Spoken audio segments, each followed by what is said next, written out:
The honourable member for New Westminster Burnaby. Je vais commencer juste en disant que je suis profondément déçu du mini-budget qui vient d'être présenté par le ministère des Finances. And I would like to start off by saying I'm startled at how rapidly this government fell completely out of touch with the needs of Canadians. The verdicts are already coming in. Kevin Page, the former parliamentary budgetary officer, somebody respected by all Canadians, has said, quote, "We're deficit financing the corporate sector," unquote. That's just one of the reactions that's coming forward on this mini-budget. Now, Mr. Speaker, there is nothing in the mini-budget that addresses the profound unequal tax system that we have in place. Real corporate tax rates that are estimated being less than 10%. Nothing addresses that. Nothing addresses the web giants and the fact that they are simply allowed to do business in Canada and get off scot-free. There's nothing that addresses some of the priorities that Jagmeet Singh and myself and the member from Sherbrooke presented just a few days ago to the finance minister. And if they're asking that they want to see Jagmeet Singh in the House of Commons, all the Liberals have to do is call the by-election, Mr. Speaker.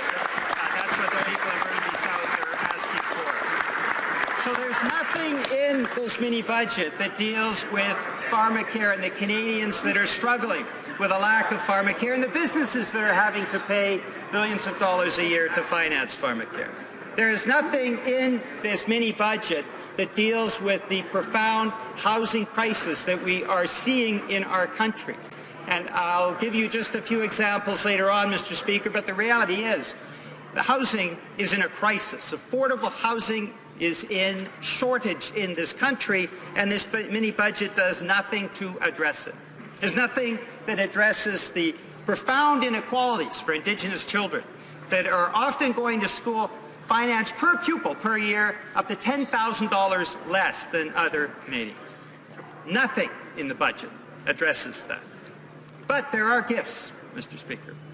There are real gifts, $5 billion worth of gifts to Bay Street. And unbelievably, given the times that we live in with record levels of family debt that Canadian families are experiencing, the worst family debt crisis in the industrialized world, incredibly, in the budget papers, the mini-budget papers that have just been circulated, there are big tax incentives to buy things like plush corporate jets and limousines. I've confirmed this with Ministry of Finance officials. And unbelievably, if you buy a corporate jet, you get a more accelerated write-off. If you buy a plush limousine, according to this Liberal government, well, you get an accelerated write-off. So the question that I have to this finance minister, and I hope that he would answer it over the next few days, is why is he acting like Santa Claus to Bay Street in Canada and acting like Scrooge to everyone else in this country?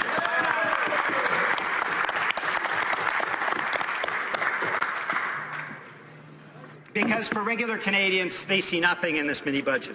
I'm talking about people like Jim. And Mr. Speaker, as you know, Jim is right outside the House of Commons. Any Liberal member can go down the street and see him. He's every day on the bridge between the Chateau Laurier and the East Block. And he begs for money because there is no pharmacare in this country. His medication costs him about $500 a month. He can't work, so he has to beg because he says, I don't want this burden to be on my children. And there is no pharmacare. There is nothing in this mini-budget that addresses the challenges that Jim faces. There's nothing in this mini-budget that in any way addresses the challenges that Heather faces in my riding. Heather has a child, a daughter, and her mother. They live in a one-bedroom apartment, and rents keep going up. She works at minimum wage, and she says, I don't know how much longer I can keep this apartment.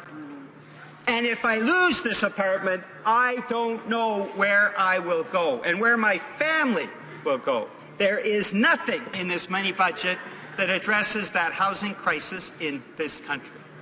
There's nothing in this mini-budget that helps John, a senior who is homeless now because, of course, Mr. Speaker, with the rising rents, his pension just did not keep up.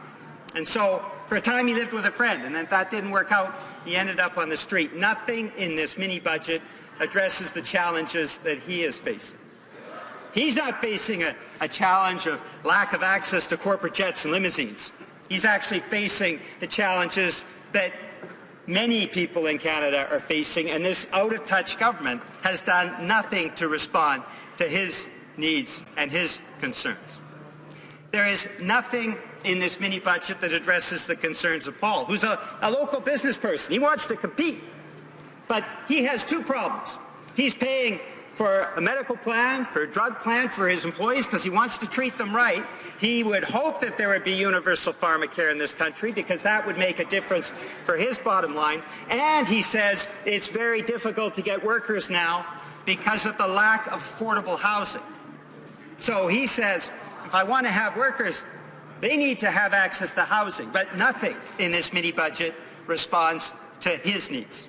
And nothing in this mini-budget responds to the needs of Virginia and Raj, who are part of the many Canadian families that are experiencing that record level of family debt. The worst in our history, the worst in the industrialized world, a family debt that is caused by liberal policies.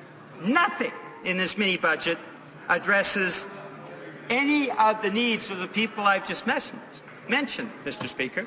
And so we say in this corner of the House, it's time to put the private jets and limousines aside, and it's time for a government that prioritizes people in this country, in this House of Commons, and in their budgets. C'est parce que c'est pour nous, c'est la priorité. Et la priorité semble être tout à fait autre pour ce gouvernement. Là, je parle de Réjeanne, qui est une personne handicapée qui vit parfois de l'itinérance. Et Réjeanne m'avait dit l'année passée qu'effectivement, elle avait besoin vraiment d'un gouvernement qui répondait à ses besoins. Elle prend des médicaments. Elle a aussi, bien sûr, des problèmes au niveau du logement. Mais il n'y a rien ici dans ce mini-budget qui touche profondément ses besoins. Puis aussi Rhonda, qui doit faire face tous les jours à ses deux enfants qui vont dans une école, dans une communauté autochtone et qui doit vivre avec le fait que ces deux enfants reçoivent beaucoup moins des services, en moyenne 10 000 $ de moins que d'autres étudiants et d'autres élèves. Puis elle dit, mais là, j'aimerais bien que mes enfants aient un avenir qui est meilleur que le mien. Mais je trouve ça difficile quand le gouvernement fédéral ne répond pas à ses besoins de manque de financement dans les écoles, pas seulement dans ma communauté, mais à travers le Canada. Il n'y a rien dans le discours qui vient d'être fait, Monsieur le Président, qui touche ses besoins. Alors, tout ce monde-là semblait être oublié. En même temps que les gens de la Roubaix peuvent acheter des avions maintenant à prix abordable parce que c'est les contribuables qui vont subventionner ces avions-là, ou même des limousines. Parce que, bien sûr, encore une fois, le gouvernement libéral semble vouloir subventionner avec l'argent des contribuables l'achat de ces limousines-là. Monsieur le Président, la priorité aurait dû être de changer et de mettre en place un système d'impôt juste. On a un système d'impôt qui est fortement brisé. On a un système d'impôt où on voit qui part dans les paradis fiscaux et qui part outre-mer à un niveau d'autour de 20 milliards de dollars par année. Et le gouvernement vient d'ajouter 5 milliards l'année prochaine à ces échappatoires fiscaux. Alors, nous, bien sûr, de notre côté, on trouve que les investissements devraient se trouver chez les gens. Le directeur parlementaire du budget, Monsieur le Président, après une lutte de 5 ans, il a commencé avec 3 ans de lutte contre les conservateurs, 2 ans de lutte contre les conservateurs, 3 ans de lutte contre les libéraux, puis enfin, il a pu obtenir de l'Agence canadienne du revenu toute l'argent, toutes les informations qui fait en sorte que le printemps prochain, il va avoir l'étude, la première étude du directeur parlementaire du budget qui démontre justement cet écart entre l'argent qui devrait être cherché chez les grandes entreprises et l'argent qui rentre réellement. Parce que pour nous, c'est ça la priorité. Quand un système fiscal juste Ça fait en sorte qu'on puisse investir chez les gens et aussi trouver l'équilibre budgétaire. Et le fait que les grandes entreprises, qui, pendant la Deuxième Guerre mondiale, payaient à peu près 50% de l'ensemble de tous les impôts au Canada, ne payent que, après ce discours qu'on vient d'entendre, rien que 20% maintenant des revenus du gouvernement fédéral démontrent à quel point il faut viser un système d'impôt juste. Et cet énoncé économique, ce discours qu'on vient d'entendre, ne fait absolument rien pour changer ça. So, Mr. Speaker, what should this mini-budget have contained? Well, this mini-budget, and we would have applauded if the finance minister had said that, should have had the finance minister standing up and announcing a universal single-payer pharmacare plan in Canada for all Canadians and making sure that all businesses, as a result, can benefit, because that helps the competitiveness of Canadian businesses. $6 billion that our businesses are now paying for pharmacare. Now, Mr. Speaker, you'll remember Tommy Douglas in this House fighting for Medicare. That Medicare just wasn't good for every Canadian. It was also good for Canadian businesses.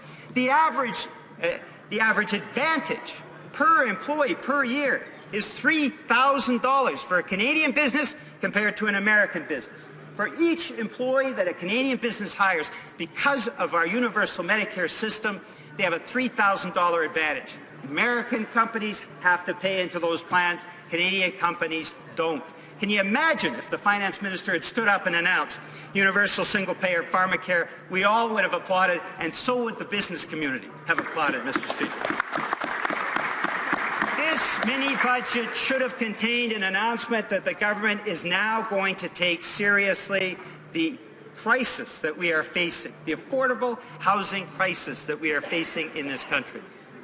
If he had stood up and said, we're going to put in, instead of $5 billion into a variety of tax incentives that can go to, unbelievably, plush corporate jets and limousines, as if that's the priority. If he'd stood up and said, we're going to put in $3 billion now for affordable housing. We're going to build, like we did after the Second World War. Within 30 months, we built 300,000 housing units across this country because governments at that time understood the importance of having a roof over every single Canadian's head. That finance minister should have stood up, Mr. Speaker, and said, I announce an emergency housing plan right across this country, and we're brilliant, and we'll make sure every single Canadian has a roof over their head as soon as possible. That is what we're going to do. That's our priority. And if he had said that, Mr. Speaker, we all would have applauded. But he didn't. Il aurait pu s'adresser à l'énergie verte. On sait que ça prend beaucoup plus qu'un conseil consultatif sur le changement climatique pour éminer le Canada vers l'énergie verte et vers la nouvelle économie. Et là, les moyens qu'ils ont fait, même si c'est Jagmeet Singh qui l'a influencé dans un de ces critères-là, il aurait dû annoncer véritablement un plan pour mettre en place l'énergie verte et s'assurer une transition vers l'énergie verte au pays. C'est pas simplement bon pour les Canadiennes et les Canadiennes et pour contrer les changements climatiques. Ça aurait pu aussi stimuler l'économie. Parce que les pays qui investissent sont des pays qui en profitent présentement et le Canada ne fait presque rien. Il aurait pu annoncer aussi, le ministre des Finances, que maintenant on met fin à l'inégalité qui existe chez les communautés autochtones et le financement de l'éducation et on va s'assurer que chaque enfant autochtone au pays reçoit la meilleure éducation possible, la même éducation, le même financement dans l'éducation que toutes les autres Canadiennes au pays. Il aurait pu annoncer ça, mais il ne l'a pas annoncé. Et il aurait pu annoncer que le projet pilote pour le revenu de base en Ontario, coupé par un gouvernement conservateur qui semble vouloir attaquer à tous les éléments qui aident véritablement les gens, il aurait pu annoncer aujourd'hui. Le ministre des Finances aurait pu dire, mais là, en mettant en place, nous, on va financer la dernière année d'études, on va s'assurer que le revenu de base, qu'on sait la fin de cette étude-là et les résultats. Il aurait pu faire ça, il ne l'a pas fait. Alors, c'est ça le problème, Monsieur le Président. le discours du ministre, même s'il a parlé des avions privés et des limousines, même s'il a adressé cette besoin-là que les grandes entreprises semblent vouloir avoir plus accès à ces biens-là, il a oublié les gens, Monsieur le Président, et c'est ça qu'on est supposé toujours de mettre à l'avant, des gens. I mentioned earlier, Mr. Speaker, Tommy Douglas, who fought lobbyists. Lobbyists were always saying, no, don't put in place Medicare because we really want that money for ourselves. But Tommy Douglas stuck with it, Mr. Speaker. Tommy Douglas pushed and pushed and pushed, and today we are all proud of his accomplishments. This is why Canadians, just a few short years ago, when they had the chance to vote on the greatest Canadian of all, they chose Tommy Douglas as the greatest Canadian. Because he always kept in mind people, always kept in mind the needs of real people. Now, Mr. Speaker, Jagmeet Singh is like that because he grew up in an environment where he had to push to succeed. And yes, he lived with racism, Mr. Speaker, and yes, he had to take over when his father fell sick. He had to make sure that his family was taken care of. He wasn't born with a silver spoon in his mouth. He had to work hard for what he accomplished. And that is the story with most Canadians, Mr. Speaker. They push forward. But most Canadians also, occasionally, they need a government that actually reflects their interests. They need a government that will realize that we need things like universal single-payer pharmacare, that when there's a housing crisis, the federal government responds, not gives more corporate tax breaks, that when there's huge inequality, as we see with Indigenous communities and education system, that the federal government actually steps forward and addresses that. Mr. Speaker, that's what Canadians expect. We need a plan to bring Canadians out of the worst family debt crisis and the worst housing crisis in our nation's history. We need a government that is actually going to respond to the kind of needs that are being expressed right across the length and breadth of our vast land and being expressed very coherently, very effectively, but seemingly all of those concerns are not listened to by this government. I said at the beginning of my speech, Mr. Speaker, that it is startling how rapidly this government has fallen out of touch. And I think there is no better evidence of that than this mini-budget today, which deals with the kind of incentives that I think most Canadians will be shaking their head at. If you ask Canadians, and I'll be asking my constituents, my bosses, when I go back to New Westminster Burnaby in the next day or so, when I ask them, do you think the priority should be more corporate jets, more limousines for Bay Street? I don't think I'm going to have too many of them saying, oh yeah, that should be the priority. But if I say, do you think universal single-payer pharmacare? Do you think addressing the housing crisis? Do you think addressing inequality in Indigenous children's education? Do you think those should be priorities? I know they'll say to me, yes, they should be. This government has lost its way. It doesn't seem to understand what the priorities of people are. And I find that saddening, Mr. Speaker. But I also think it's a clear message to all of us as Canadians. Since this government has lost its way, it's become stale, and it really is out of touch, it's time for a new government. And I think next year, in October, Canadians will be able to make that choice and elect Jagmeet Singh Prime Minister of Canada. Thank you, Mr.